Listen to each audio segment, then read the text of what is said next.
Istri Ferdy Sambo, Putri Chandrawati, telah memenuhi panggilan pemeriksaan perdana sebagai tersangka kasus pembunuhan Brigadir J di Bareskrim Polri pada Jumat 26 Agustus kemarin. Sejumlah fakta terungkap apa saja hal yang berkaitan dengan pemeriksaan Putri, termasuk dirinya bersikeras menjadi korban pelecehan seksual.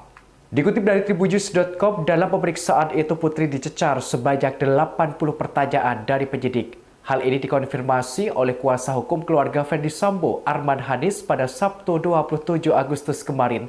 Istri mantan Kadif Propam Polri itu diperiksa selama 14 jam.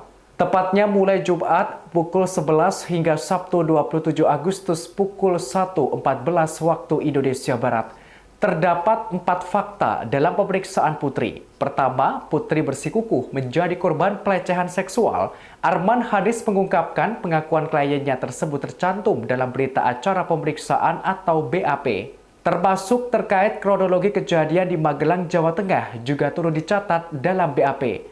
Kedua, Putri Chandrawati membantah terlibat dalam pembunuhan berencana suaminya, Ferdy Sambo. Arman Hanis menuturkan bantahan Putri tersebut telah tertulis dalam BAP.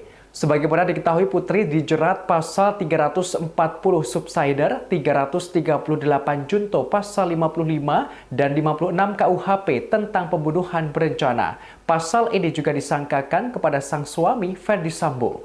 Ketiga, Putri Chandrawati ternyata tidak dilakukan penahanan meskipun dalam keadaan sehat. Padahal Putri sudah ditetapkan sebagai tersangka dalam kasus ini, sehingga ia menjadi tersangka satu-satunya yang tidak ditahan polisi. Terkait hal ini, Kadif Humas Polri Irjen Dedi Prasetyo angkat bicara. Irjen Dedi mengatakan Putri Chandrawati diizinkan pulang ke rumah setelah diperiksa. Meski begitu, Dedi tidak menjelaskan secara rinci alasan Putri Chandrawati tidak ditahan, padahal sudah dinyatakan sehat sebelum menjalani pemeriksaan. Keempat, Putri Chandrawati akan diperiksa kembali pada Rabu 31 Agustus mendatang. Dedi menerangkan pemeriksaan lanjutan itu berupa pemeriksaan konfrontir. Sebagaimana informasi terkini, tim khusus atau tim sus bakal menggelar rekonstruksi kasus pembunuhan berencana Brigadir J pada Selasa 30 Agustus mendatang. Mengenai hal ini, Kapolri Jenderal Listio Sigit Prabowo pun menjanjikan rekonstruksi akan dilakukan secara transparan dan tidak akan ditutupi. Ia menegaskan proses tersebut dipastikan sesuai dengan fakta yang terjadi.